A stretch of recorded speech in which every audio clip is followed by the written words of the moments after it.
The US spends $877 billion on defense every year, more than Russia, India and Europe combined. Its currency runs the world, its tech runs your phone, its power holds the global system together. But what if tomorrow that power vanishes? The United States gone, broken into pieces. No central command, no global anchor, markets collapse, alliances fall apart, borders shift, armies move, and the world left spinning in chaos. This is not fantasy, it's a warning. Hundreds follow, swarming the ground. What happens if America collapses? And are we ready for the world that follows?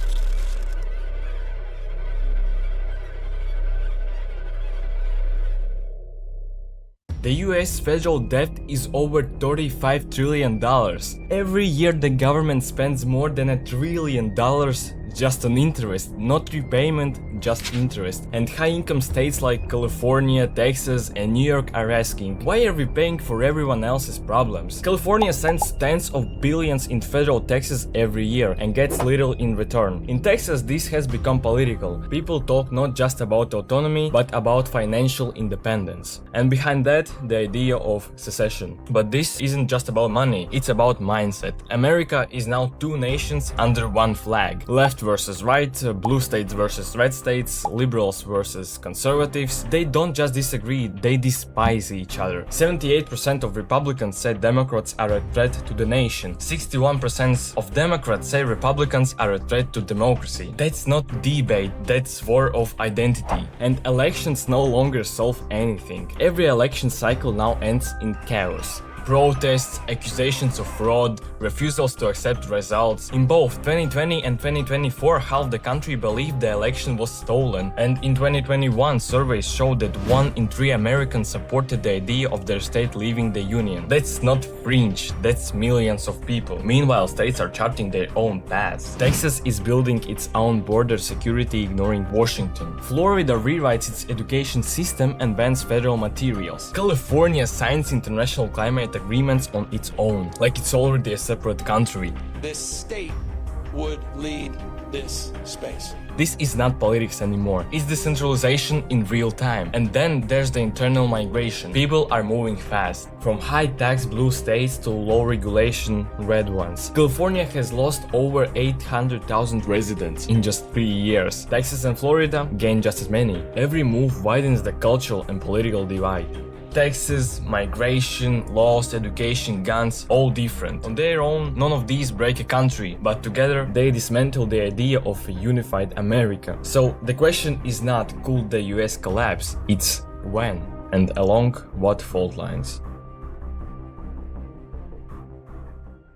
Let's imagine it's already happened. The United States is no longer united. First, the dollar collapses. The US dollar isn't just America's currency, it's a world currency. Over 60% of global reserves are held in dollars. Oil, gas, global trade, all priced in USD. But without a central US government to guarantee it, the dollar becomes just another piece of paper. Markets panic, countries start dumping their reserves, hyperinflation begins to spread. Imagine this, if global faith in the dollar drops by even 30%, you're looking at a 2008 style global recession every single year. For poorer nations, it means famine, fuel shortages, economic collapse. The US nuclear arsenal. America holds about 6,000 nuclear warheads. That's more than any other democracy in history. But after the collapse, who's in charge? The military fractures, command structures break. Now those nukes are scattered across multiple new governments. California, Texas, federal remnants, maybe even rogue commanders. Without a single chain of command, the risk of unauthorized launch multiplies. A regional conflict spirals and someone decided to press the button, and there's no one left to say no. Then internal violence. The federal army is gone. What's left? State militias, private security, armed civilians. Red states and blue states now treat each other as foreign enemies. Border checkpoints appear between former US states. Tensions rise, resources dry up, water from one region is blocked from another, energy grids fail, states blame each other. New walls are built, not around the country, but between former states. Imagine Texas shooting down drones coming from California. Imagine Florida refusing to allow refugees from New York. Civil disputes turn into armed standoffs. Cities are patrolled not by police, but by armed factions loyal to local governments. And the rest of the world, they're watching.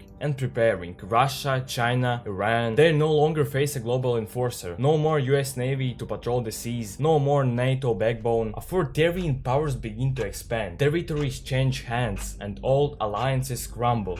The collapse of the United States doesn't just change North America, it reshapes the entire planet. For over 70 years, the US has been the backbone of the world order. Trade routes, military alliances, financial systems, all built around a single idea: the US will keep things under control. Without that center, the system begins to spin. Then new powers rise. China steps in immediately. It offers military protection to smaller nations, it pushes the yuan as a new global currency, and it takes back Taiwan, likely without a single American response. Russia moves west, NATO weakens without American leadership, the Baltics, Moldova, Georgia, all suddenly vulnerable. India rises as a regional giant, Turkey expands in the Middle East, Iran tests nuclear weapons, North Korea launches a missile over Japan just to see what happens. The race for resources begins. American global companies break apart, oil deals collapse, tech exports freeze, and now there's a global scramble. Who controls what the US used to own? Over 800 US military bases around the world go dark. Other countries race to claim them for influence, for leverage, for survival. Africa becomes a battleground for Chinese and European influence. Latin America turns inward, fighting for basic economic stability. Then the migrations begin. As the US collapses, so does its border. Millions from Central America rush north but find only chaos. At the same time, millions of Americans flee south, west and east, trying to escape conflict, hunger and lawlessness. Canada builds its own wall.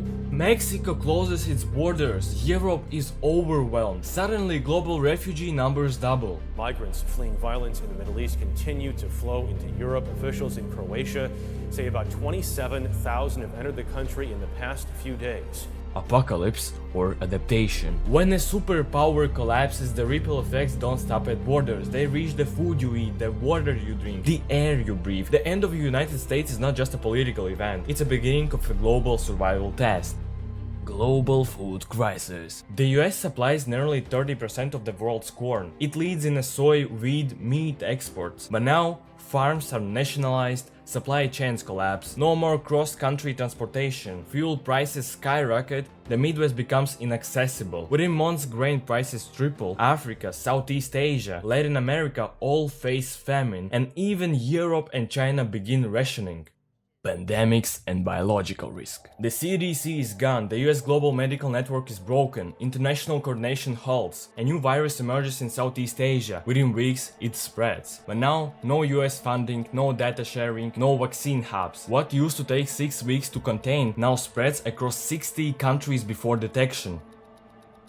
Natural disasters go unchecked. The US once led global disaster response, hurricanes, floods, wildfires, earthquakes. Now, every state is on its own. A hurricane hits Florida, no FEMA, wildfires rage in California, no federal air support, earthquake in Alaska, no rescue funding, tsunami in the Pacific, no US Navy to warn or help. The planet starts to burn and no one shows up.